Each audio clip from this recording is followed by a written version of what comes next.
பைத்தியம் பிடிச்சவங்கன்னு சொல்லுவாங்களே. அந்நிய பாசனை என்ன?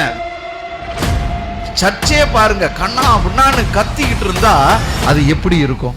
அந்நிய பாஷைக்கும் ஆண்டவர் வெளிப்படுத்தின விசேஷத்துல சொல்லப்பட்ட 3 தவளைகளின் ஆவிக்கும் சம்பந்தம் உண்டா?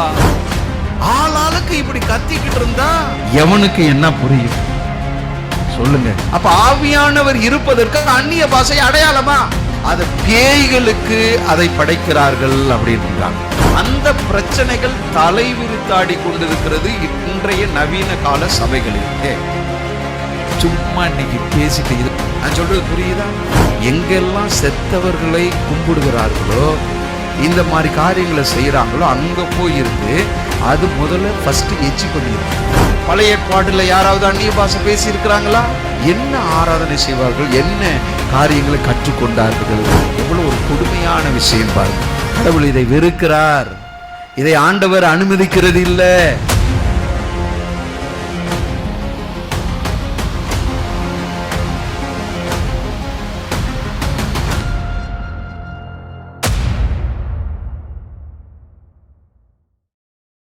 இன்னைக்கு நம்ம பார்க்கக்கூடிய தலைப்பு என்ன அப்படின்னா, கொரிந்திய சபையின் குளறுபடிகள். நீங்க நம்ம 1 கொரிந்தியர் 2 கொரிந்தியரை பாடத்திட்டங்களாக நம்ம படித்து கொண்டு வருகிறோம். அதை சார்ந்து இன்றைக்கு கொரிந்திய சபையினுடைய குளறுபடிகளை குறித்து, அதனுடைய பின்னணியை குறித்து நம்ம படிக்க போகிறோம். அடுத்த வாரத்தில் அந்நிய பாஷை என்ற வரத்தை மட்டும் உயர்த்தி பிடித்து மற்ற வரங்களை அற்பமாக அதை உதாசீனப்படுத்துகிறார்கள் மக்கள். ஏன் இந்த அந்நிய பாஷைக்கு மட்டும் ஏன் அவ்வளவு ஒரு முக்கியத்துவம் கொடுக்கறாங்க? அப்ப அந்த அந்நிய பாஷைக்கும் ஆண்டவர் வெளிப்படுத்தின விசேஷத்துல சொல்லப்பட்ட 3 தவளைகளின் ஆவிக்கும் சம்பந்தம் உண்டா? கடைசி காலத்துல 3 தவளைகளின் ஆவிதான் ஆண்டவர் இயேசு கிறிஸ்துவுக்கு விரோதமாக எல்லாத்தையும் உலக மக்களை கூட்டி சேர்க்கும் அப்படின்னு சொல்லி பார்க்கிறோம். அப்ப அதுக்கும் இதுக்கும் சம்பந்தம் இருக்குதான்னு அடுத்த வாரம் தெளிவாக நம்ம பார்க்க போறோம். அப்ப இன்றைக்கு இந்த கொரிந்திய சபையினுடைய குளறுபடிகள் அது என்ன அப்படின்றத இன்றைக்கு நாம் சிந்தனை செய்ய போகிறோம். முதலாவது பார்க்கும் பொழுது, இந்த உலகத்திலே பார்க்கும் பொழுது 5000க்கும் அதிகமான பாஷைகள் எல்லா இடங்களிலும் பேசப்படுகிறது. அப்போஸ்தலனாகிய பவுல் பார்க்கும் பொழுது புதிய ஏற்பாட்டில் 13 நிருபங்களை அவர் எழுதியிருக்கிறார். 13 நிருபங்களை எழுதியிருக்கிறார். ஒன்று ரோமர் என்ற ஒரு நிருபம், அது கொரிந்து பட்டணத்திலிருந்து எழுதுகிறார். அடுத்தது 1 கொரிந்தியர், அது எபேசு பட்டணத்திலிருந்து எழுதுகிறார். அடுத்தது 2 கொரிந்தியர், அது மக்கோதனியா பட்டணத்திலிருந்து எழுதுகிறார். அடுத்தது கலாத்தியர், இது அந்தியோக்கியா இல்லை கொரிந்து பட்டணத்திலிருந்து அவர் எழுதியிருக்கிறார் அப்படின்னு சொல்லப்படுகிறது. அடுத்ததாக எபேசியர், இது ரோம தேசத்தில் இருக்கும் பொழுது சிறைச்சாலையிலிருந்து அவர் எழுதுகிறார். அடுத்தது பிலிப்பியர், இதுவும் சிறைச்சாலை ரோமிலிருந்து எழுதுகிறார். அடுத்தது கொலேசியர், இதுவும் சிறைச்சாலையிலிருந்து ரோமிலிருந்து எழுதுகிறார். அடுத்தது 1 கொரிந்து பட்டணத்திலிருந்து எழுதுகிறார். 2 தெசலோனிக்கரும் கொரிந்து பட்டணத்திலிருந்து. அடுத்தது 1 தீமோத்தேயு மக்கோதோனியாவிலிருந்து எழுதுகிறார் என்று சொல்லி பார்க்கிறோம். 2 தீமோத்தேயு ரோம சிறையிலிருந்து எழுதுகிறார். நிக்கோபோலி எழுதுகிறான்னு சொல்லுகிறாங்க. அடுத்தது பிலமோன் ரோம் சிறையிலிருந்து எழுதுகிறார். இது இல்லாம எபிரேயர் புத்தகம், எபிரேயர் நிருபம் பவுல் தான் எழுதி இருக்கிறார் என்று சொல்லுகிறார்கள். +1 14. சரிங்களா? இப்ப இதுல 5 நிருபங்கள் சிறைச்சாலையிலிருந்து எழுதுகிறார். இப்படிப்பட்ட இந்த 5 நிருபங்களிலே நிறைய சபைகளுக்கு எழுதுகிறார். எந்தெந்த ஊர் சபைக்கு எழுதுகிறாரு? எபேசு பட்டணத்தில் இருக்கிற சபைக்கு எழுதுகிறாரு, கொரிந்து பட்டணத்தில் இருக்கிற சபைக்கு எழுதுகிறாரு, பிலிப்பு பட்டணத்தில் இருக்கிற சபைக்கு எழுதுகிறாரு. அடுத்தது தெசலோனிக்கே பட்டணத்தில் இருக்கிற சபைக்கு எழுதுகிறாரு, கலாத்திய பட்டணத்தில் இருக்கிற சபைக்கு எழுதுகிறாரு. இப்படி ஒவ்வொரு இடத்திலும் அவர் ஸ்தாபித்த சபைகளுக்கு இவர் எழுதுகிறார். ஆனால் மற்ற சபைகளிலே இல்லாத மிக மோசமான பிரச்சனைகள் அதிகமா எங்க இருந்துச்சுன்னு பார்த்தா கொரிந்து சபையில தான் காணப்பட்டுச்சு. என்னது? கொரிந்து சபையில தான் அதிகமா காணப்பட்டுச்சு. ஆனா மற்ற சபைகள்ல பார்க்கும் பொழுது இந்த நிருபங்களை எழுதும் பொழுது, நிருபங்கள்னா என்ன? கடிதங்கள். ஒருவர் மூலமாக அந்த சபைக்கு கடிதங்களை வேறொரு இடத்திலிருந்து அப்போஸ்தலன் பவுல் எழுதுகிறதை நம்ம பார்க்க முடிகிறது. அப்ப மற்ற சபைகளிலே, இவர் ஸ்தாபித்த சபைகளிலே இல்லாத பிரச்சனைகள் இந்த கொரிந்து பட்டணத்தில் அதிகமாக இருந்துச்சு. அந்த பிரச்சனைகள் தலைவிரித்தாடி கொண்டிருக்கிறது இன்றைய நவீன கால சபைகளிலே. அப்ப அங்க இருக்கிற பிரச்சனைகள் என்ன என்பதை பார்ப்பதற்கு முன்பதாக, அப்ப அந்த கொரிந்து பட்டணத்தினுடைய சூழ்நிலைகள், அதனுடைய காரியங்களை முதலாவது நாம் அறிந்து கொள்ள வேண்டியது மிக அவசியமான ஒரு காரியமாக இருக்கிறது. முதல்ல பாருங்க, இந்த கொரிந்து பட்டணம் கிமு 146வது வருஷத்துல ரோமர்களால அழிக்கப்பட்டது. ரோமர்களினால அழிக்கப்பட்டது. அடுத்ததாக கிமு 44வது வருஷத்துல, கிமு 44வது வருஷத்துல திரும்பவும் அந்த பட்டணத்தை எடுத்து ஜூலியஸ் சீசர் அப்படின்ற ஒரு ரோம சக்கரவர்த்தி என்ன பண்றாரு? அதை ரோமர்களுக்காக கட்டி எழுப்புகிறார். ரோம மக்கள், ரோம பிரஜைகள் வாழுகிறதற்காக இந்த கொரிந்து பட்டணத்தை என்ன பண்றாங்க? அந்த ஜூலியஸ் சீசர் அவர் கட்டுகிறார் என்று சொல்லி நம்ம அந்த இடத்துல நம்ம பார்க்கிறோம். அப்ப இந்த கொரிந்து பட்டணத்தை குறித்து பார்க்கும் பொழுது அதிகமான ஒரு கேபிட்டல் சிட்டி மாதிரி, அதாவது ஒரு தலைநகரம் போல அது என்ன பண்ணுச்சு? அது செயல்பட்டுச்சு. அங்க வணிக சூழ்நிலைகள், வியாபார காரியங்கள் இதெல்லாம் நிறைய இருந்துச்சு. அதனால தான் பாருங்க, அங்க பவுல், ஆக்கிலா, பிரிஸ்கிலா 2 பேர் என்ன பண்றாங்க? கூடார தொழில் அங்க செஞ்சிட்டு இருந்தாங்க. கூடார தொழில்னா நீங்க கூட பின்ற தொழில் கிடையாது.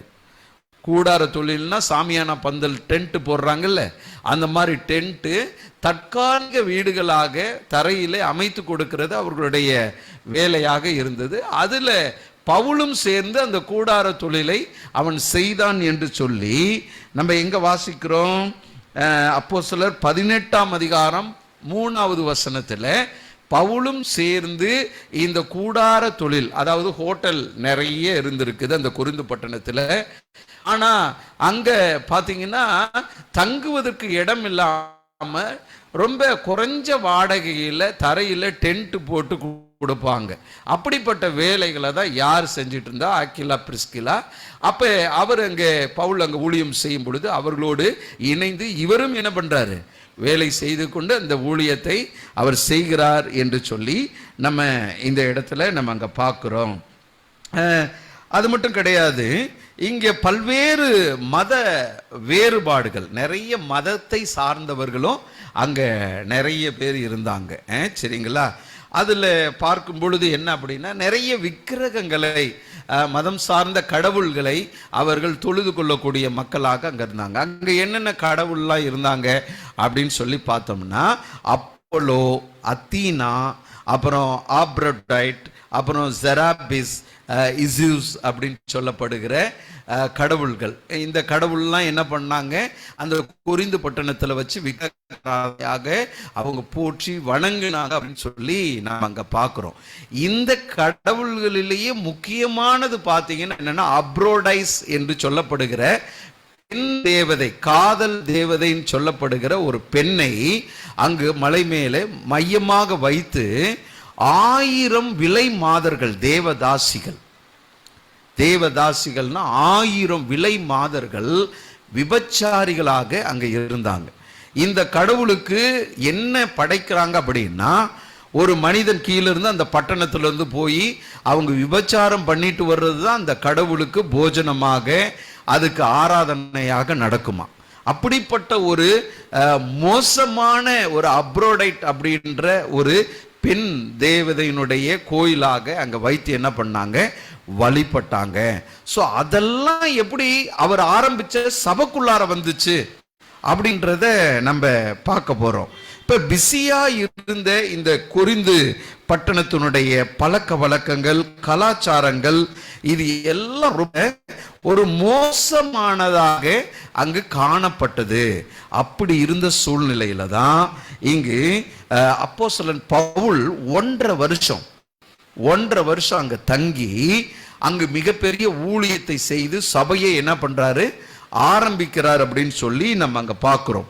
அப்போஸ்தலர் 18ஆம் அதிகாரம் 11வது வசனத்துல 1.5 வருஷம் இந்த பவுல் அங்கு தங்கி அங்கு ஊழியம் செய்து சபையை ஸ்தாபிக்கிறார் என்று சொல்லி நம்ம அங்க பார்க்கிறோம். ஸோ இப்படி இருக்கிற ஒரு பட்சத்துல தான் அவரு எபேசு பட்டணத்துல இருக்கிறப்ப அங்க இருக்கிற ஒரு நல்ல விசுவாச குடும்பம், அவங்க யார் அப்படின்னா குலோவியால் வீட்டார் அப்படின்னு சொல்லப்படுகிற ஒரு குடும்பம், நல்ல விசுவாச குடும்பம். அவ்வளவு ஒரு சீர்கேடான காரியங்கள் இருந்தாலும் அந்த இடத்துல இந்த குலோவியால் சொல்லப்படுகிற அந்த வீட்டார் மூலமா பவுல் அங்க நடக்கிற இவர் ஆரம்பிச்ச சபையில இவ்வளவு பிரச்சனைகள் நடக்கிறத கேள்விப்படுறார். நம்ம ஒருத்தர் வாசிப்போம். 1 கொரிந்தியர் 1ஆம் அதிகாரம் 11வது வசனம். இந்த கொரிந்திய நிருபத்தை ஆரம்பிக்கும் பொழுதே இந்த காரியங்கள்லாம் எனக்கு இந்த குடும்பத்தின் மூலமா தெரிய வந்துச்சு, அதனால நான் உங்களுக்கு எழுதுறேன் அப்படின்னு சொல்லி என்ன பண்றாரு, இந்த கடிதத்தை அவர் எழுதுகிறார். வாசிங்க 1 கொரிந்தியர் 1:11. ஏனெனில் என் சகோதரரே, உங்களுக்குள்ளே வாக்குவாதங்கள் உண்டென்று குலோவியாலின் வீட்டாரால் உங்களை குறித்து எனக்கு அறிவிக்கப்பட்டது. உங்களுக்குள்ளே வாக்குவாதம் உண்டென்று குலோவியாலின் வீட்டாரால் எனக்கு அறிவிக்கப்பட்டதுன்னு சொல்லப்படுகிறது. அப்ப இந்த நல்ல விசுவாச குடும்பத்தின் மூலமாக பவுலுக்கு செய்தி போகிறது.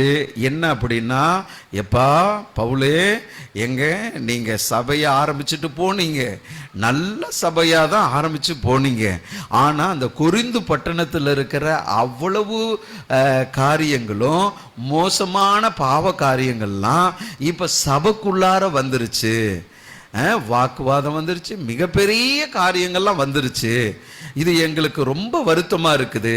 அப்ப அந்த சபைக்கு நீங்க இதெல்லாம் செய்யக்கூடாதுன்னு நீங்க ஆரம்பிச்ச சபைக்கு ஒரு நிருபம் கொடுங்க, கடிதம் கொடுங்கன்னு சொல்லி அவங்க என்ன பண்றாங்க, பவுலுக்கு அறிவிக்கிறாங்க. பவுல் எபேசிலிருந்து இந்த கடிதத்தை இந்த சபைக்கு என்ன பண்றாரு, எழுதுகிறார் என்று சொல்லி நம்ம இங்க பார்க்கிறோம்.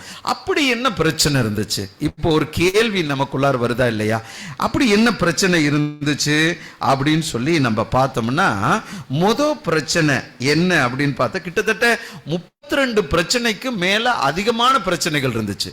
முக்கியமான ஒரு 32 பிரச்சனை என்ன அந்த சபையில், பவுல் ஆரம்பித்த அந்த சபையில் என்ன இருந்துச்சு அப்படின்னு சொல்லி பார்த்தோம்னா, முதல்ல பிரிவினை இருந்துச்சு. 1ஆம் அதிகாரம் 10வது வசனத்துல நம்ம பார்க்கும் பொழுது அங்கே சகோதரன், நீங்கள் எல்லாரும் ஒரே காரியத்தை பேசவும் பிரிவினை இல்லாமல் ஏக மனதும் ஏக யோசனையும் உள்ளவர்களாய் சீர்பொருந்தி இருக்கவும் வேண்டுமென்று நம்முடைய கர்த்தராகிய இயேசு கிறிஸ்துவின் நாமத்திலே உங்களுக்கு புத்தி சொல்லுகிறேன். பாருங்க, இவர் என்னென்ன பிரச்சனையெல்லாம் அங்க சொல்லி இருக்கிறாரோ அதெல்லாம் சொல்லி, உன்கிட்ட இந்த மாதிரி குறை இருக்கு, அதனால இதெல்லாம் மாத்திக்கிங்க அப்படின்னு சொல்லி நான் உங்களுக்கு புத்தி சொல்லுகிறேன்னு சொல்லி இந்த பவுல் எழுதுகிறதை நான் பார்க்க முடிகிறது. முதல்ல என்ன பிரச்சனை இருந்துச்சு? பிரிவினை இருந்துச்சு. ஒருத்தருக்குள்ளார ஒரு பிரிவினை. சபையை நம்ம கூடி வரும் பொழுது யாருக்குள்ளார என்ன பண்ணக்கூடாது? பிரிவினை இருக்கக்கூடாது. இந்த கைக்கு இந்த கை பிடிக்காம போகக்கூடாது. சபையில் ஒருவருடைய குற்றங்களை மன்னித்து ஏதோ அறியாமல் ஏதோ ஒரு காரியங்கள் செய்திருந்தாலும், எப்படி தெரிந்து செய்திருந்தாலும், அவர்களெல்லாம் நம்முடைய அவயங்கள். கிறிஸ்து தலையா இருக்கிறார். அந்த தலையினுடைய சரீரத்தினுடைய அவயங்களா ஒருத்தர் கை, ஒருத்தர் காலு, ஒருத்தர் மூக்கு, ஒருத்தர் கண்ணு, இப்படி ஒவ்வொரு சின்ன அவயம் இருக்கும், பெரிய அவயம் இருக்கும், கையெல்லாம் பெருசா இருக்கும், கண்ணு சின்னதா இருக்கும். ஆனா இது பெருசா அது பெருசுன்னு சொல்ல முடியுமா? கை பெருசா கண்ணு பெருசான்னு உங்கள்கிட்ட கேட்டா நீங்க எதை சொல்லுவீங்க? அதுதான் சொல்றேன், கண்ணு பெருசா கை பெருசா அப்படின்னா கண்ணு பார்க்கும், கண்ணு பார்த்து அதை செய்யறதுக்கு கை 2 இல்லைன்னா அதை செய்ய முடியாது.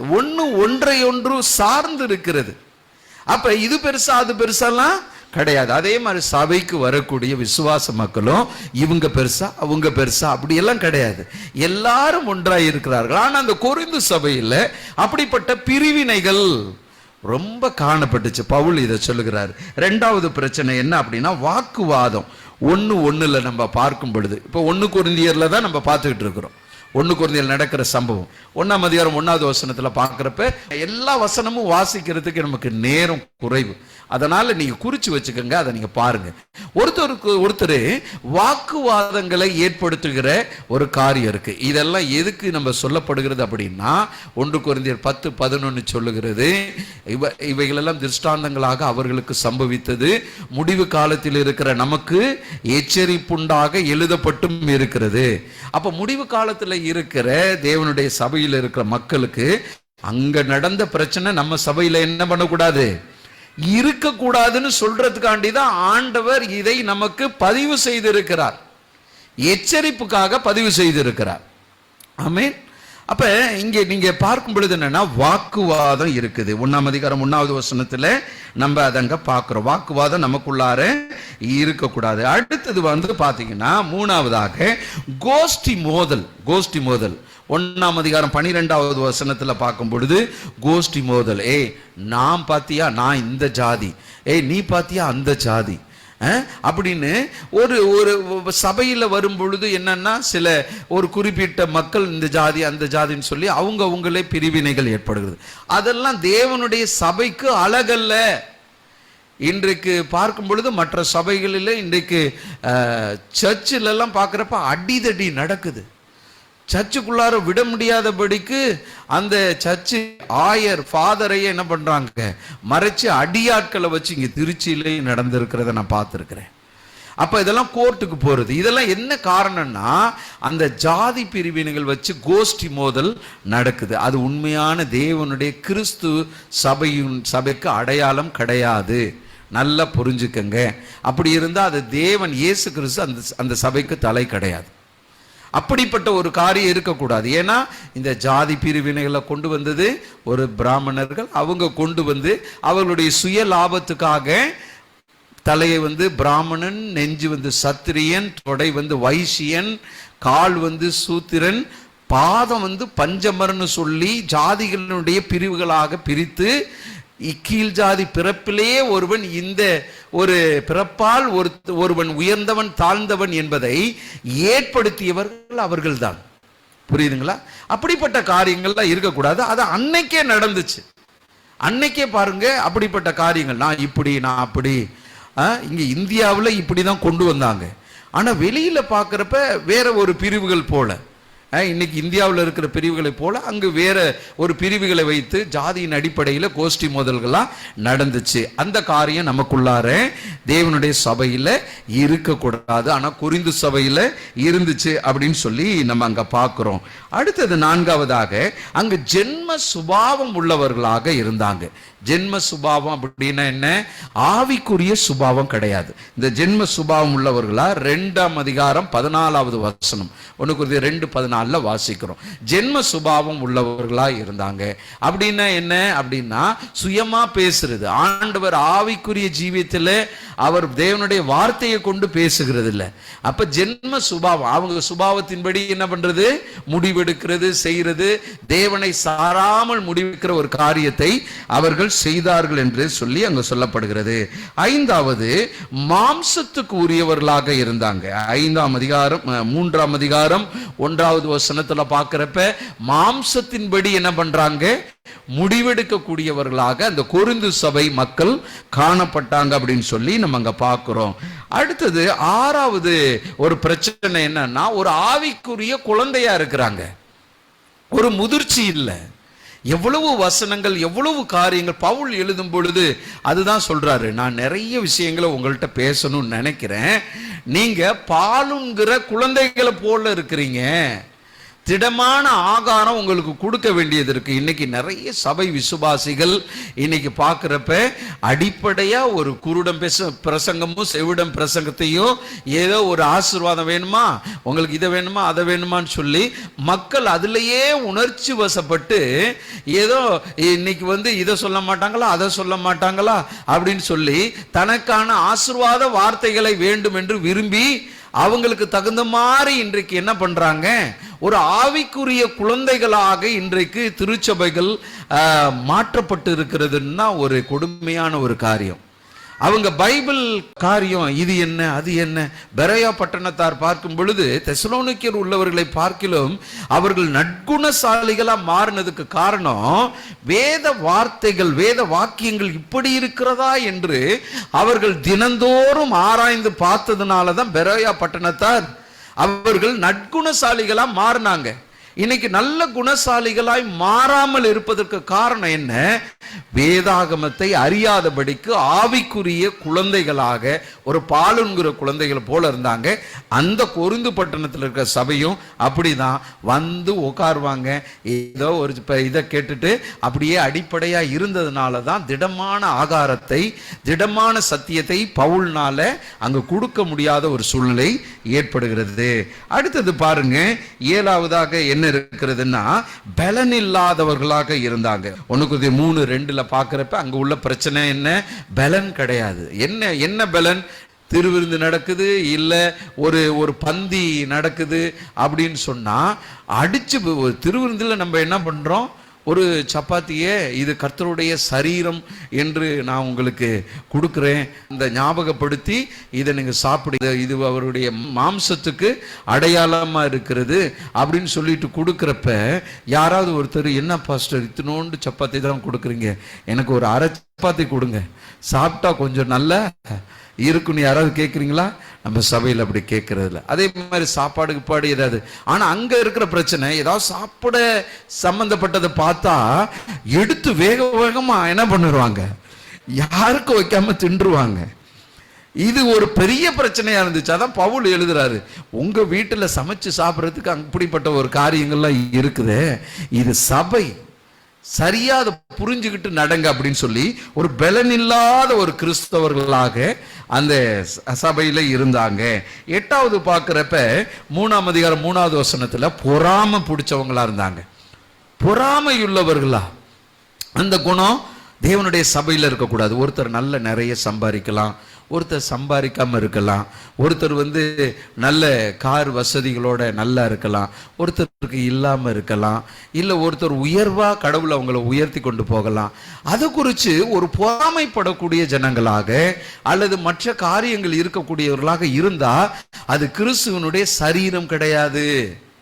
நான் சொல்றது புரியுதா? என்னுடைய குடும்பத்தில் என்னுடைய பையன் நல்ல வேலையில் இருக்கிறான், அவன் நல்லா சம்பாதிக்கிறான் அப்படின்னு சொன்னா அவன் மட்டும் நல்லா சம்பாதிக்கிறானே இன்னொரு பையனுக்கு பொறாமை அப்படி வர்றது அப்படி இருக்காது. அவன் கடவுள் உயர்த்திருக்கா. எதுவாக இருந்தாலும் அது நம்ம குடும்பம். புரியுதுங்களா? அப்ப சபையில ஒரு உயர்வா கடவுள் வச்சிருக்கிறாங்கன்னா அவங்களை குறித்து பொறாமப்படுறதோ மற்ற காரியங்களை இது பண்றதோ, அவங்க பாரு நல்ல சேலை கட்டிட்டு வந்திருக்காங்க, அவங்க பாரு இப்படி இருக்காங்க, நோ. இது பொறாமை காரியங்கள் சபையில இருக்கக்கூடாது. கொரிந்திய சபையில அங்க இருந்துச்சு அப்படின்னு சொல்லி பார்க்கிறோம். 3ஆம் அதிகாரம் 3வது வசனத்துல ஒரு பேதகம் குழந்தைகளாக இருந்தாங்க. பேதகம் அப்படின்னா என்ன? ரொம்ப ஒரு ஒண்ணுமே தெரியும், என்ன பேசணும் என்ன செய்யணும்னு தெரியாத ஜனங்களாக அவர்கள் இருந்தார்கள் அப்படின்னு சொல்லி பார்க்க முடிகிறது. அடுத்தது 10வது காரியம் 3ஆவது அதிகாரம் 3வது வசனத்துல மனுஷ மார்க்கமாய் நடக்கிறவர்களாக இருக்கிறாங்க. மனுஷ மார்க்கம்னா என்ன? அங்க இருக்கிற பல்வேறு மதங்கள் இருக்கிறாங்க இல்லையா, மதங்கள் இருக்கிற காரியங்கள் எல்லாம் கை கொண்டு அவங்கபடி என்ன பண்றாங்க, வாழணும்னு ஒரு மனுஷ மார்க்கமாய் கொரிந்திய சபையில இருக்கிறாங்கன்னு சொல்லி நம்ம அங்க பார்க்கிறோம். அது நம்ம சபையில இருக்கக்கூடாது. 11வது காரியம் 3ஆம் அதிகாரம் 17வது வசனத்துல சபையை கெடுக்கிறவர்களாக இருந்தாங்க. என்னது?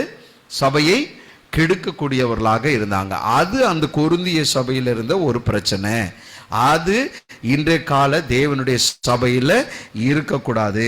12வது அஞ்ஞானிகளிலே கூட சொல்லப்படாத விபச்சாரம் என்னது அங்க காணப்பட்டுச்சு. 5ஆம் அதிகாரம் 1வது வசனத்துல பார்க்கிறோம். அப்படின்னா அஞ்ஞானிகள் என்னது? தன் தகப்பனுடைய மனைவிய அந்த குடும்பத்தில் இருக்கிற பிள்ளை விபச்சாரம் பண்றானோ, சித்தப்பனா பெரியப்பனுடைய மனைவியோ அப்படி பண்ற ஒரு குடும்பத்திலேயே ஒரு விபச்சாரம் பண்ணக்கூடிய ஒரு காரியம் அங்க காணப்பட்டுச்சு. அப்ப அஞ்ஞானிகளிலே கூட அவங்கள்ட்ட கூட இல்லாத ஒரு விபச்சாரம் இந்த சபையில் சில மக்கள்கிட்ட காணப்பட்டுச்சு. எவ்வளவு ஒரு கொடுமையான விஷயம் பாருங்க. அப்படின்னா சபைக்கு எதுக்கு இப்படி அவர்கள் என்ன ஆராதனை செய்வார்கள், என்ன காரியங்களை கற்றுக்கொண்டார்கள்? பவுல் 1.5 வருஷம் பாடுபட்டதெல்லாம் வீணாகிற மாதிரி தான் அந்த சபையில் நடந்துச்சு. ஆனாலும் அந்த சபையில் குலோவியால் வீட்டார் போல ஐயோ இது ஏன் இப்படி நடக்குது அப்படின்னு சொல்லி அதை குறித்து பாரப்படக்கூடிய விசுவாச குடும்பங்களும் அங்க இருக்கத்தான் செய்கிறார்கள் என்பது நிதர்சனமான உண்மை. அடுத்தது பாருங்க, 13வது காரியம் என்ன இருக்குதுன்னா 5ஆம் அதிகாரம் 8வது வசனத்துல அவங்க துர்க்குணம் உள்ளவர்களாக இருந்தாங்க. ரொம்ப துர்க்குணம் உடைய ஜனங்களாக அங்கு காணப்பட்டார்கள் அப்படின்னு சொல்லி நம்ம அங்க பார்க்கிறோம். அடுத்தது 5ஆம் அதிகாரம் 8வது வசனத்திலே பொல்லாப்பு நிறைய, எப்படி கவுக்கலாம், எப்படி இது பண்ணலாம், அப்படிப்பட்ட ஒரு மக்களாகவும் என்ன பண்ணாங்க, அவர்கள் காணப்பட்டார்கள். அடுத்தது பார்க்கும் பொழுது 15வது காரியம் 6ஆம் அதிகாரம் 1வது வசனத்துல வழக்காடுகிறவர்கள் தன்னுடைய வழக்கு, இப்ப சகோதரருக்குள்ளார ஏதாவது வழக்கு இருந்துச்சுன்னா அந்த வழக்கை அவங்களே தீர்க்கிறது கிடையாது. அதை கொண்டு போய் உலகத்துல வெளியில இருக்கிற மனுஷங்கிட்டையும் நீதிமன்றத்தையும் அங்க போய் செய்யறது. சபைக்குள்ளார ஒருத்தருக்கு ஒரு பிரச்சனை இருந்தா அவன் மேல வழக்கு போறது, அவன் இவன் மேல வழக்கு போறது, அப்படி இல்லை. கொண்டு சேர்ந்து ஆண்டவர் பாதத்துல வைத்து அதை என்ன பண்ணணும், அதை தீர்க்கணும். அதுதான் தேவனுடைய சபை. அப்ப இந்த காரியம் அன்னைக்கு அங்க காணப்பட்டுச்சு அப்படின்னு சொல்லி நம்ம அங்க பார்க்கிறோம். அடுத்தது 6ஆம் அதிகாரம் 8வது வசனத்துல அநியாயம் செய்கிறவர்களாக காணப்பட்டாங்க. அடுத்தது 6ஆம் அதிகாரம் 8வது வசனத்துல நஷ்டப்படுத்துகிறவர்களாக இருந்தாங்க. அடுத்தது 18வது விஷயம் என்ன இருந்துச்சு அப்படின்னா 6ஆம் அதிகாரம் 16வது வசனத்துல வேசியோட இணைஞ்சு இருக்கிறாங்க. நான் சொன்னல ஆப்ரோடைட் அப்படின்ற ஒரு விபச்சார கடவுள், ஒரு பெண் தேவதை, 1000 விலை மாதர்கள் அங்க இருக்கக்கூடிய, அங்க இருக்கிற அங்க உள்ள பாவத்தை இங்க வர சபையில இருக்கிறவனு என்ன பண்றான், போய் செஞ்சுட்டு வரான். எவ்வளவு ஒரு கேவலமான ஒரு காரியம். ஆண்டவர் இயேசு சொல்லுகிறார், ஒரு ஸ்திரிய அல்லது ஒரு ஒரு ஒரு ஆணோ பெண்ணோ ஒரு இச்சையோடு பார்த்தாவே என்னதான் அவங்களோட விபச்சாரம் செய்தாயிற்றுன்னு ஆண்டவர் சொல்றார். அப்ப இந்த சபையில எப்படி இருக்காங்க, வாரம் சர்ச்சுக்கு வராங்க, ஆனா அங்க இருக்கிற ஆப்ரோடைட் அப்படின்ற அந்த ஒரு விபச்சார பாவத்தில் அடிக்கடி போய் டீ குடிச்சிட்டு வர மாதிரி போய் செஞ்சுட்டு வராங்க. வேசியோட இணைஞ்சிருக்கிறாங்க, ஆனா சர்ச்சுக்கும் வராங்க. அப்படிப்பட்ட காரியம் என்ன பண்ணக்கூடாது, இருக்கக்கூடாது. அன்னைக்கு கொரிந்திய சபையில அது காணப்பட்டுச்சு அப்படின்னு சொல்லி பார்க்கிறோம். அடுத்தது 8ஆம் அதிகாரம் 4வது வசனத்துல விக்கிரக ஆராதனைக்கு படைச்சதை அங்க சாப்பிட்டாங்க. என்னதான் அவங்க நிறைய மதங்கள் இருந்துச்சு இல்லையா, நிறைய தெய்வங்கள், அப்போலோ, அத்தீனா, ஆப்ரோடைட், செராபிஸ், இசூஸ், இப்படிப்பட்ட நிறைய மதங்களை சார்ந்த கடவுள்களை வைத்து அவங்களுக்கு விக்கிரகங்களை என்ன பண்றாங்க, படைச்சாங்க. படைக்கும் பொழுது இவர்களை சாப்பிட கூப்பிடுவாங்க. தீபாவளிக்கு பலகாரம் கொடுத்தா சாப்பிடலாமா? அவங்க முதல்ல என்ன பண்ணுவாங்க, அவங்க சுடுறத சுடுறது எப்படி, நம்ம கடவுளுடைய பிள்ளைங்க ஃபர்ஸ்ட் என்ன பண்றோம், விளைச்சலோ வருமானமோ முதற் பிள்ளையோ எதுவா இருந்தாலும் முதல் இதை கொண்டு வந்து கடவுளுக்கு எப்படி நம்ம காணிக்கையாக தசமபாகமாக எல்லாம் செலுத்துகிறோமோ அதுபோல அவர்கள் ஃபர்ஸ்ட் சுட்டதை ஃபர்ஸ்ட் இது பண்ணதை என்ன பண்ணுவாங்க, கொண்டு போய் அங்க வைப்பாங்க. வச்சுட்டு அவங்க என்ன பண்ணுவாங்க, வச்சுட்டு அதுக்கப்புறம் தான் மற்றதெல்லாம் வைப்பாங்க. ஆனால் இந்த இடத்துல அதுதான் விக்கிரகங்களுக்கு படைக்கப்பட்டதை அந்த பொருந்திய சபை என்ன பண்ணாங்க, அந்த அந்த இடத்துல போய் சாப்பிட்டாங்க. அடுத்தது 22வது பிரச்சனை பேய்களுடன் ஐக்கியம். அப்படின்னா நான் விக்கிரக ஆராதனையோடு கூட ஐக்கியம் வச்சாங்க. விக்கிர நிறைய கோயில் இங்கெல்லாம் நிறைய சோமசம்பட்டையில் நிறைய கோயிலெலாம் சுற்றி இருக்குது. இப்போ இங்கே ஒரு பொங்கல் கிண்டுறாங்க, இல்லை ஒரு தயிர் சாதம் ஏதோ அப்படி இப்படின்னு இது பண்ணுறாங்க. இல்லை நீங்கள் வயலூர் இந்த இதிலெல்லாம் இருக்குது. தைப்பூசத்துக்கு போகும்பொழுது நிறைய இதெல்லாம் பண்ணுறாங்க. என்ன பண்ணுறாங்க? தர்பூசணி கொடுக்குறாங்க, ஜூஸ் கொடுக்குறாங்க, அதை கொடுக்குறாங்க, எல்லாம் கொடுக்குறாங்க. எதை முன்னிட்டு கொடுக்குறாங்க? அதை முன்னிட்டு அதுக்கு படைச்சு அதை வச்சு என்ன பண்ணுறாங்க? கொடுக்குறாங்க. மோர்லேருந்து பானக்கந்து எல்லாம் கொடுக்குறாங்க. அல்லது செத்தவர்களுக்கு படைச்சு அதை சாப்பிட்றாங்க. இதெல்லாம் என்னன்னா அது விக்கிரங்களுக்கல்ல, அது பேய்களுக்கே படைக்கப்பட்டதுன்றாங்க. ஏன் பவுல் இதை சொல்லுகிறார் என்று சொன்னால், நல்லா புரிஞ்சுக்கங்க, மரித்தவர்கள் யாரும் வரமாட்டாங்க. விக்கிரகங்கள் ஒரு பொருட்டே கிடையாது. அது அவங்கனால, மனுஷனுடைய கற்பனையினால மனுஷன் என்ன பண்றான்? ஒரு சிலைய அவன் வெள்ளியிலையோ பித்தளையிலையோ இரும்புலையோ கல்லுலையோ மண்ணுலையோ செய்யறான். செஞ்சு அவன் வச்சிடறான். வச்சுட்டு அதுக்கு ஒரு ஆராதனை ஒரு காரியம் நடத்தும் பொழுது ஆட்டோமேட்டிக்கா எது உள்ளார பூந்துருது? அங்க வானத்திலிருந்து விழுந்தான லூசிபர், அவனுடைய பணியாட்கள், வேலைக்காரர்கள், அசுத்த ஆவிகள் அந்த மரத்துக்குள்ளாரையும் அங்கே இங்கேயும் புகுந்து அவர்கள் அந்த இடத்தை ஆக்கிரமிப்பு செய்து கொள்ளுகிறார்கள். அன்னைக்கு நடந்த விஷயம். அவங்க இங்க படைக்கப்பட்டதை எடுத்து கொண்டு வந்து என்ன பண்ணுவாங்க? பரிமாறுவாங்களாம். எங்க? கடைக்கு யூஸ் பண்ணுவாங்களாம். இப்ப கடைக்குன்னா நான் ஒரு அல்வா கடை வச்சிருக்கிறேன், இல்லை நான் ஒரு ஹோட்டல் வச்சிருக்கிறேன் அப்படின்னா இதை போய் படைக்கிறேன். படைச்சிட்டு இல்லை எல்லாத்தையுமே படைக்கிறேன். படைச்சிட்டு நான் என்ன பண்றேன்? கடைக்கு நான் யூஸ் பண்றேன். கடைக்கு யூஸ் பண்ற கஸ்டமர் வந்து சாப்பிட்றாங்க. இப்ப நான் ஒரு விசுவாசியா இருக்கிறேன். விசுவாசியா இருக்கிற நானு போய் அங்க இலையை போட்டு கொடுக்குறாங்க, சாப்பிட்றாம. அப்ப பவுல் சொல்றாரு, நீ அதை ஒன்றையும் விசாரிக்காத, நீ சாப்பிடலான்னு சொல்றாரு. ஆமே, அது தேவை கிடையாது, அது இது கிடையாது. ஆனால் அவர்கள் இது படைத்தது என்று சொல்லி சொன்னால் நீ தொடாத. இதுதான் பவுல் சொல்லுகிற ஆலோசனை கொரிந்திய சபைக்கு. இப்ப இன்னொரு இடத்துல இன்னொரு வசனம் அற்புதமா சொல்லி இருக்கிறார். என்னன்னா, இங்க பாருங்க, நீங்க வெளியில இருக்கிறவங்க இந்த மாதிரி நீ போய் நிறைய வச்சுக்கிட்டு இது பண்ணா நீங்க உலகத்தை விட்டு வெளியில இருக்கணும். அவங்களோட நீ கலந்திருக்க முடியாது, சமுதாயத்தில் ஜீவனம் பண்ண முடியாது. போய் ஒரு மஞ்சள் பாக்கெட் வாங்கினாலும் ஒரு இது வாங்கினாலும் அவனுடைய இதை போட்டு தான் என்ன பண்றான்? இது துணை அது துணைன்னு போடுறான். அப்ப ஐயோ இது துணையே அது துணையே, நான் இது வாங்க மாட்டேன் அது வாங்க மாட்டேன் அப்படின்னு சொன்னா நீ உலகத்தை விட்டு நீ பிரிந்திருக்க வேண்டியது இருக்குமே. நான் என்ன சொல்லுகிறேன்? சபையில ஒரு விபச்சாரக்காரனோ பொருளாசைக்காரனோ அல்லது விக்கிரக ஆராதனைக்காரனோ இப்படிப்பட்ட காரியங்கள் உடையவனாக இருந்தால் நீ அவனை விட்டு பிரிந்திருக்கணும்னு சொல்றாரு பவுல். நான் சொல்றது புரியுதா? அந்த உலகத்திலே நம்ம ஜீவனம் பண்றோம், அதை ஒன்றையும் விசாரிக்காத அப்படின்னு சொல்றார். ஆனால் இந்த கொரிந்து சபையில அஞ்ஞானிகளாக அந்த இடத்துல பார்க்கிறப்ப விக்கிரகம் படைக்கப்பட்டது அவங்க சாப்பிட்றாங்க, பேய்களோடு ஐக்கியம் இருக்கிறாங்க, பேய்களுடைய பாத்திரத்திலே பானம் பண்ணுகிறார்கள். நான் சொல்றது புரியுதா? இங்க அதெல்லாம் என்ன அப்படின்னா எனக்கு தெரியும். ஒரு இடத்துல இங்க விமர்சையா கொண்டாடப்படக்கூடிய ஒரு இது இருக்குது, இந்த குட்டி குடி திருவிழா. இந்த 1 மணிக்கு போவாங்க அந்த ஆற்றுக்கு, அந்த ஆறு இருக்குது, நான் போயிருக்கிறேன்.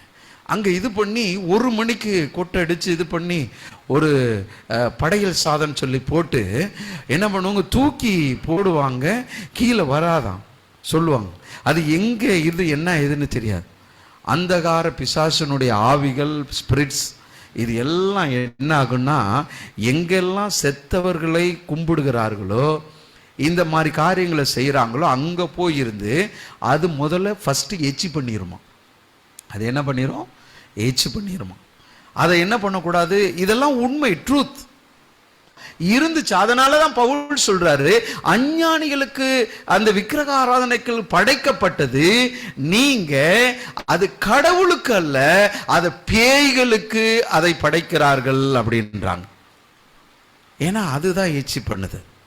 அப்ப அதுல போய் சாப்பிட்றாங்க, பானம் பண்றாங்க, இதெல்லாம் என்ன பண்ணக்கூடாது, இருக்கக்கூடாதுன்னு சொல்றாரு. அடுத்தது பார்க்கும் பொழுது எரிச்சல் மூட்டுகிறவர்களாக இருந்தாங்க, 10ஆம் அதிகாரம் 22. அடுத்தது பார்க்கும் பொழுது அன்பில்லாதவர்களாக இருந்தாங்க. 1 கொரிந்தியர் 13ஆம் அதிகாரம் முழுக்க சொல்றார், அன்பே கிடையாது சபையில். அன்பே இல்லை, ஒருவருடைய காரியங்களை மன்னிக்கிறது இல்லை, அன்பு இல்லாம இருக்குது. ஆக மொத்தம் அந்த சபையில கிறிஸ்து எவ்வளவு வேதனைப்படுகிறார் பாருங்க, இவ்வளவு பிரச்சனை. அடுத்தது வைராக்கியம் உள்ளவர்களா இருந்தாங்க, விரோதம் உள்ளவர்களாக இருந்தாங்க, கோபப்படுகிறவர்களா இருந்தாங்க, புறம் கூறுகிறவர்களாக இருந்தாங்க, கோல் சொல்லுகிறவர்களாக இருந்தாங்க, இருமாப்பு உள்ளவர்களாக இருந்தாங்க, கலகம் பண்ணுகிறவர்களாக இருந்தாங்க. ஆமென். சோ இப்படிப்பட்ட பிரச்சனைகள் அந்த சபையில அதிகமாக காணப்பட்டது. அப்ப பாருங்க, பவுல் ஆரம்பிச்ச சபை இன்னைக்கு எவ்வளவு ஒரு சீர்கேடான ஒரு நிலையில அங்க இருக்கிறது அப்படின்றத நீங்க கவனிச்சு பாருங்க. இப்படிப்பட்ட பிரச்சனையில தான் 1 கொரிந்தியர் 14ஆம் அதிகாரத்துல அங்க அந்நிய பாஷையை குறித்து ஒரு மிகப்பெரிய ஒரு காரியம் வருது. ஆவிக்குரிய வரங்கள் எத்தனை கொடுக்கிறாரு ஆண்டவர்? 9 வரங்கள். அதுல பாஷைகளை பேசுகிற வரமும் முக்கியமான ஒரு வரம். ஆனால் எல்லாமே முக்கியமான வரங்கள் தான். ஆனால் அந்த கொரிந்திய சபையில இந்த அந்நிய பாஷையை பேசுகிற ஒரு காரியத்தை எல்லாரும் சர்ச்சே பாருங்க கண்ணா அப்படின்னான்னு கத்திக்கிட்டு இருந்தா அது எப்படி இருக்கும்? பவுல் எழுதுறாரு. எழுதும் பொழுது அவர் என்ன சொல்றாரு பாருங்க, 1 கொரிந்தியர் 14:23 பாருங்க.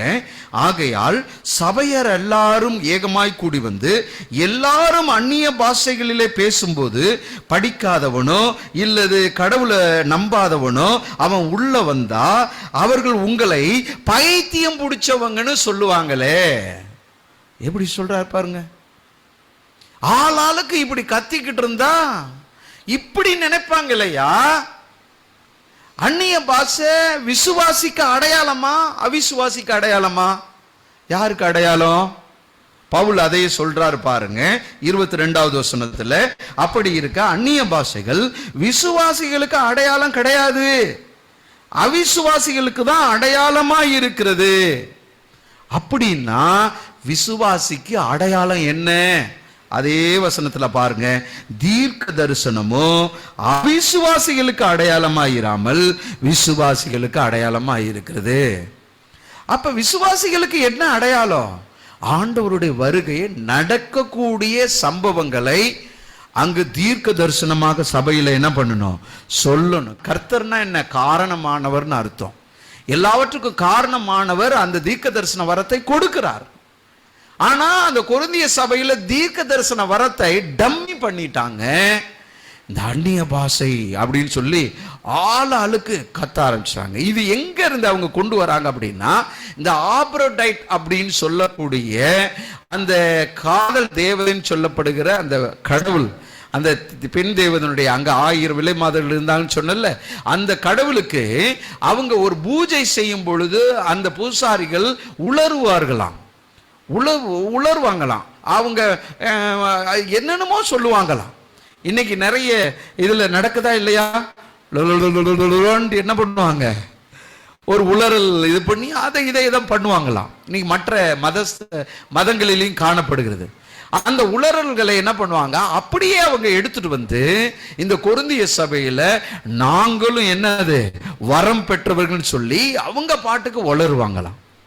ஒருத்தர் கொஞ்சம் பேர் இப்படி அங்கிருந்து கத்துக்கிட்டு உளருவாங்க. சில பேர் வேற வேற நாடுகள்ல இருந்து அவன் என்ன பண்ணுவான், கப்பல்ல வந்திருப்பான், அங்க வியாபாரத்துக்காக வந்திருப்பான், வந்துட்டு 2 நாள் தங்கிட்டு அவன் போறக்கூடியவனா இருப்பான்.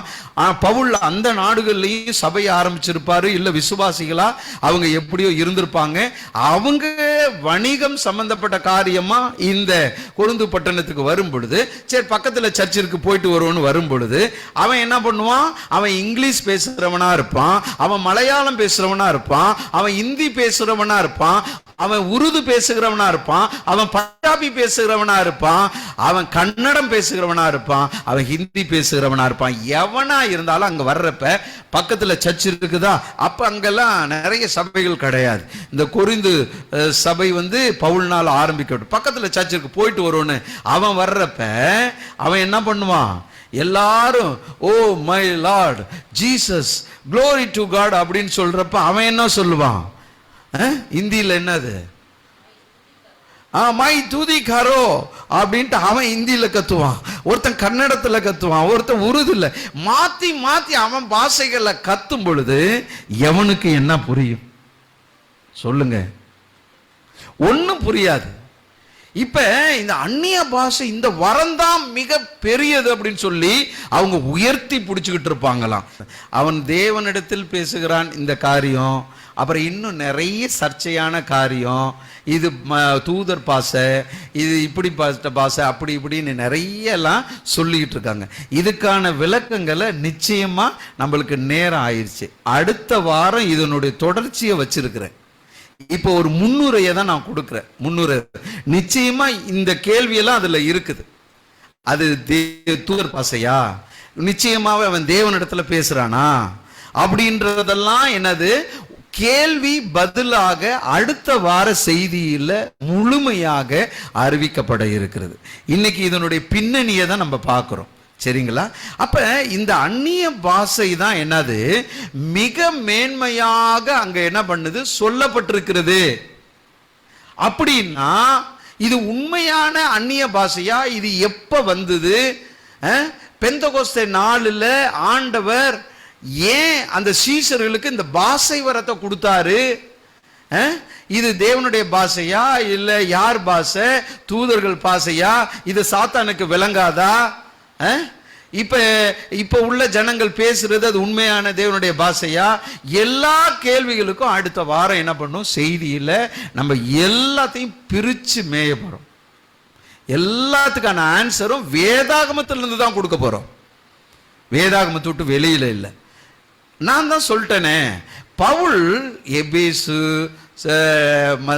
மற்ற சபைகள், கலாத்திய சபை, மற்ற சபைகளை அவர் இது பண்ணாலும் அங்க அந்நிய பாஷையினுடைய குளறுபடி என்னது இல்ல. அங்க அந்நிய பாஷையினுடைய காரியங்களை குறித்து அங்க இல்ல, அங்க எழுதல அவரு. ஆனா இங்க மட்டும் ஏன் எழுதுறாருன்னா இந்த சபையில அவ்வளவு காரியங்கள் நடந்திருக்குது. பழைய ஏற்பாடுல யாராவது அந்நிய பாஷை பேசி இருக்கிறாங்களா? சொல்லுங்க. எலியா பேசி இருக்கிறாரா? பழைய ஏற்பாடுல எங்கேயுமே பார்க்க முடியாது. அப்ப புதிய ஏற்பாடுல முக்கியமா இந்த சம்பவம், இந்த குளறுபடி கொரிந்திய சபையில ஏன்? ஆமென். அப்ப இதெல்லாம் குறித்து என்ன பண்ண போறோம், பார்க்க போறோம். தீர்க்க தரிசன வரங்களை அற்பமாக அவர்கள் எண்ணினார்கள்.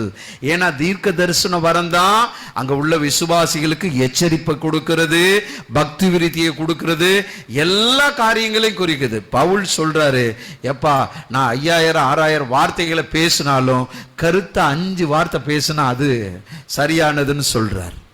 புரியுதுங்களா? அதுல பாருங்க 5வது 1 கொரிந்தியர் 14:5 நீங்கள் எல்லாரும் அந்நிய பாஷைகளை பேசும்படி விரும்புகிறேன்.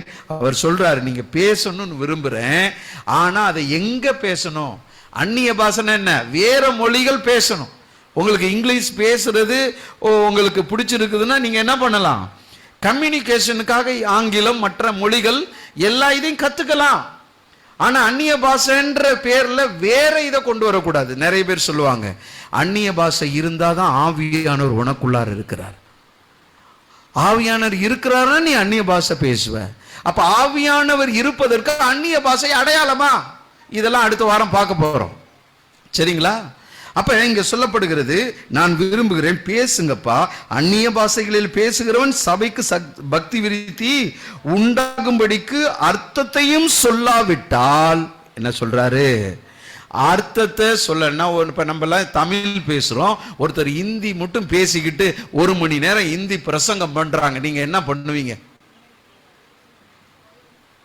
இவர் பார்த்து பேசிக்கிட்டு இருக்கு, வாங்க வெளில போயிட்டு நம்ம வேலையை பார்க்கணும்னு என்ன பண்ணுவீங்க? போவீங்க. நான் பேசுறது புரியறதுனால தான் ஆமா அப்படின்னு சொல்லி கேட்குறீங்க. அப்ப அதுதான் சொல்றாரு, அப்படி பேசுனா என்ன பிரயோஜனம், அப்படி பேசுனா ஒருத்தன் அர்த்தம் சொல்லுங்க அப்படின்னு சொல்லுகிறார். சரிங்களா? அப்ப பாருங்க, மேலும் 6வது வசனத்துல, மேலும் சகோதரரே, நான் உங்களிடத்தில் வந்து உங்களுக்கு ரகசியங்களை வெளிப்படுத்துவதற்காக, அறிவுண்டாக்குவதற்காக, தீர்க்க தரிசனத்தை அறிவிக்கிறதற்காவது, போதகத்தை போதிக்கிறது ஏதுவானதை சொல்லாமல் அந்நிய பாஷைகளில் பேசினால் என்னாலே உங்களுக்கு பிரயோஜனம் என்ன?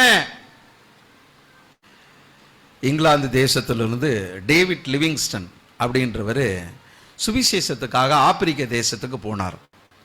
அங்கே இருக்கிற காடுகளில் மனுஷர்களை கொண்டு தின்னும் மக்கள் மத்தியில் அப்படிப்பட்ட ஒரு அந்த காடுகளில் வசிக்கக்கூடிய அந்த மக்கள்கிட்ட போய் சுவிசேஷம் பண்ண போகும் பொழுது திடீர்னு என்ன பண்ணுறாங்க, அவங்க வில்லை ஏற்றி டேவிட் லிவிங்ஸ்டனை சடன்லி இப்போ கொல்ல போகிறாங்க. வில்லிலிருந்து அம்பு பாய போகிறது. இப்போ டேவிட் லிவிங்ஸ்டன் அவங்க பேசுகிற பாஷை புரியலை. இப்போ என்ன பண்ணுறாரு, ஆண்டவர்கிட்ட ஜெபம் பண்ணி, ஆண்டவரே அப்படின்னு சொல்லிட்டு ஜெபம் பண்ணி அவர் பாட்டுக்கு ஒரு பாஷையை பேசினாராம். அந்த பாஷையை பேசின உடனே வில்ல இழுத்தவன் டக்குன்னு நிப்பாட்டிட்டு அந்த டேவிட் லிவிங்ஸ்டனை அரவணைச்சு கொண்டாராம். அப்ப அந்த இடத்துல ஊழியம் செய்தார். ஊழியம் செய்யும் பொழுது அந்த பாஷை என்ன பேசினார் அப்படின்னா, சடன்லி ஆண்டவர் அவருக்கு ஒரு பாஷை கொடுத்தார். அந்த மக்கள், அந்த காட்டுவாசிங்க பேசுற பாஷையை பேசினாராம். அந்த பாஷையோட அர்த்தம் என்ன, அந்த அர்த்தத்தை புரிஞ்சுக்கிட்ட உடனே அவங்கள கொல்லாம நிப்பாட்டிட்டானா. அவர் என்ன பாஷை பேசினார் அப்படின்னா, அந்த பாஷையினுடைய அர்த்தம், நான் உங்க சகோதரன், என்னை கொல்லாதீங்க. நான் சொல்றது இது நடந்த ஒரு காரியம். நான் உங்க சகோதரன், என்னை கொல்லாதீங்கன்னு அவங்க காட்டுவாசி பாஷையில் டேவிட் லிவிங்ஸ்டன் பேசுறார்.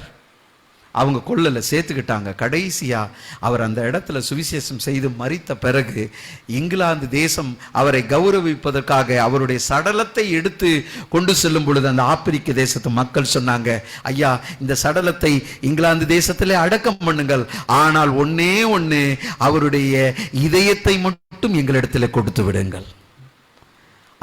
அது எங்களுக்கு சொந்தமானவர், அவர் எங்களுக்கு சொந்தமானவர் சொல்லி அந்த மக்கள் கேட்டவண்ணமாகவே இங்கிலாந்து தேசம் அந்த டேவிட் லிவிங்ஸ்டனுடைய இதயத்தை மட்டும் எடுத்து அந்த மக்கள் கொடுத்தோன்னா அவங்க அதை கௌரவப்படுத்தி அவங்களுக்கு சொந்தமாக்கி ஒரு கல்லறையை இது பண்ணிக்கிட்டாங்களாம். இதுதாங்க அந்நிய பாஷை. சும்மா இன்னைக்கு பேசிட்டு இதை குறித்து நம்ம அடுத்த வாரம் பேசுவோம், தொடருவோம். இதெல்லாம் புரியாம இப்படி இருந்தா அந்த இடத்துல உண்மையுமே தேவன் மகிமைப்படுவாரா? அப்ப கொரிந்திய சபையிலே காணப்பட்ட குளறுபடிகள் இன்றைக்கு தேவ சபையாகிய நம்முடைய சபையில காணப்படக்கூடாது. கடவுள் இதை வெறுக்கிறார், இதை ஆண்டவர் அனுமதிக்கிறது இல்லை. அதனால இதை புரிந்து கொண்டு தேவனுடைய நாம மகிமைக்கென்று அவருடைய பிள்ளைகளாய் நாம் வாழுவோம். கர்த்தர் நம்மை ஆசீர்வதிப்பார். தொடர்ந்து அடுத்த வாரம் அந்நிய பாஷையினுடைய அத்தனை கேள்விகளுக்கான விளக்கங்களையும் ஆதாரத்துடன் நம்ம என்ன பண்ண போறோம், நம்ம பேச போறோம். அடுத்த வாரம் காத்திருங்கள், ஜெபத்தோடு வாருங்கள். கர்த்தர் ஆசீர்வதிப்பார். நாம் ஜெபிப்போம். மகா பரிசுத்தமும் இரக்கமும் நீதியுள்ள எங்கள் தேவனாகிய கர்த்தாவே, இந்த நாளுக்காக நாங்கள் நன்றி செலுத்துகிறோம். இந்த நாளிலும் கூட கூடி வந்திருக்கிறோம் உம்முடைய பிள்ளைகள் ஃபேஸ்புக் வழியாக, ஆன்லைன் வழியாக பார்த்து கொண்டிருக்கிற உம்முடைய பிள்ளைகளுக்காக ஜெபிக்கிறோம். கர்த்தர் ஆசீர்வதிங்க, அவர்களுக்கு வேண்டிய நன்மை கிருபைகள் ஏராளம் தாராளமாக கொடுங்க. அப்பா, இந்த கடைசி காலத்திலே வேதாகமத்திலே ஒரு மிகப்பெரிய வஞ்சனை நடக்க போகிறது. அந்த வஞ்சனையை சாத்தான் கொண்டு வர போகிறான். அந்த வஞ்சனையிலிருந்து நாங்கள் மீண்டு என் ஆடுகள் என் சத்தத்துக்கு செவி கொடுக்கிறதுன்னு நீங்க சொல்லியிருக்கீங்களப்பா. நாங்கள் இயேசு கிறிஸ்துவனுடைய ஆடுகளாக இருந்து உம்முடைய சத்தத்துக்கு கீழ்ப்படிந்து ஆண்டவரே நாங்கள் வாழவும் செய்யவும் ஆண்டவரே உதவி செய்யுங்க. நீங்க அப்படியே செய்கிறதுக்காய் நன்றி. இந்த நாளின் ஊழியங்கள் வந்த விசுவாச மக்கள் ஒவ்வொருவரையும் உம்முடைய நேச கரத்தால் தொட்டு ஆசீர்வதிங்க. தொடர்ந்து விசுவாச பிள்ளைகள் வந்து சத்தியத்தில் வேரூன்றி கர்த்தருக்காய் சாட்சி பாகிற ஆண்டவரே உதவி செய்யுங்க. எங்களை தாழ்த்துகிறோம், அர்ப்பணிக்கிறோம். இயேசு கிறிஸ்துவின் நாமத்திலே ஜெபிக்கிறோம். ஜெபம் கேளும் ஜீவனுள்ள நல்ல பிதாவே, ஆமென்.